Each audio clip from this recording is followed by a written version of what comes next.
ఈరోజు పర్టికులర్గా ఇంటర్మీడియట్ విద్యార్థుల గురించి మాట్లాడుకుందాం.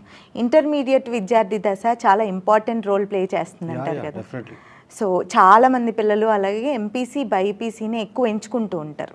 ఆల్మోస్ట్ 90% పిల్లలు ఈ రెండు గ్రూప్స్కి వెళ్ళిపోతారు 10th తర్వాత. సో ఈ విషయాల గురించి మనం ఈరోజు చర్చించుకుందాం. బైపీసీ ఎంపీసీ తీసుకున్న పిల్లలు ఎలాంటి కోర్సులు తీసుకోవటం ద్వారా భవిష్యత్తులో వాళ్ళకి బాగుంటుందంటారు? మనం ఎంపీసీ గురించి మాట్లాడుకుంటే జనరల్గా ఇంజనీర్ అవ్వాలనే ఆ యాటిట్యూడ్ ఉన్న పిల్లలే మ్యాక్సిమం దీనికి వస్తారనమాట, ఎంపీసీ వైపు వస్తారు. సో ఎంపీసీ తీసుకున్న పిల్లలు ఇంజనీరింగ్ వైపు వెళ్ళాలి అనుకునే థాట్తో వస్తారు కనుక ఫస్ట్ ఇంజనీరింగ్లో ఇండియాలో బెస్ట్ ఇన్స్టిట్యూషన్స్ అంటే definitely IIT and NITs. So వీటి వైపు వెళ్ళాలి అనుకునే వాళ్ళు ఆ ప్రాక్టీస్ని ఫస్ట్ ఇయర్ నుంచే స్టార్ట్ చేయాలి.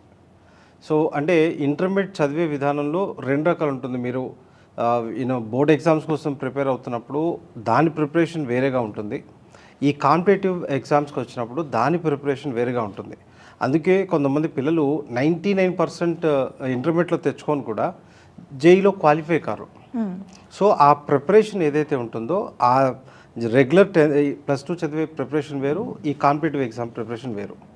సో దీంట్లో ఎవరైతే ఇంతకు ముందు సక్సీడ్ అయి ఉన్నారో దాంట్లో వాళ్ళ గైడ్లైన్స్ తీసుకోవటం కానీ, లేదంటే వాళ్ళ యొక్క ఫ్యాకల్టీ నా ఇంట్రెస్ట్ దీంట్లో ఉంది అని చెప్పేసి వాళ్ళు దాని మీద కొద్దిగా ముందు నుంచి శ్రద్ధ, అంటే జనరల్గా ఇంటర్మీడియట్ చదువుతున్న పిల్లలు ఒక 3 to 4 hours గట్టిగా చదవగలిగితే క్లాసులు అయిపోయిన తర్వాత definitely they will come up with good results.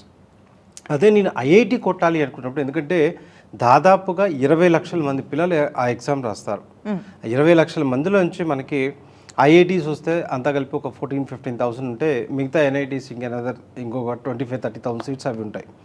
So వీటిలో సీట్లు తెచ్చుకోవాలి, కాంపిటీషన్ అంత హై ఉంది, దాంట్లో నేను ముందు ఉండాలి అనుకున్నప్పుడు వారి యొక్క ప్రిపరేషన్ డెఫినెట్లీగా బెటర్గా ఉండాలి.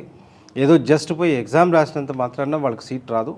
సో ఈ ప్రిపరేషన్ వాళ్ళు చూసుకోవాల్సి ఉంటుంది. ఫస్ట్ ఇంటర్మీడియట్లో ఎంపీసీ తీసుకున్న పిల్లలు వాళ్ళ టార్గెట్ అయితే డెఫినెట్లీ ఈ జేఈ మెయిన్స్ ఏదైతే ఉంటుందో ఆ జేఈ మెయిన్స్ మీద ఫోకస్ చేయాలి.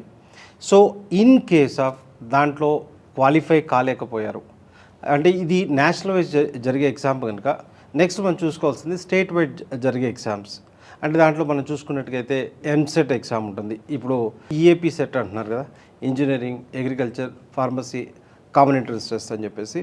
సో ఈ తెలుగు రాష్ట్రాల్లో మనకి ఈ రిలేటెడ్ ఎగ్జామ్ ఉంటుంది.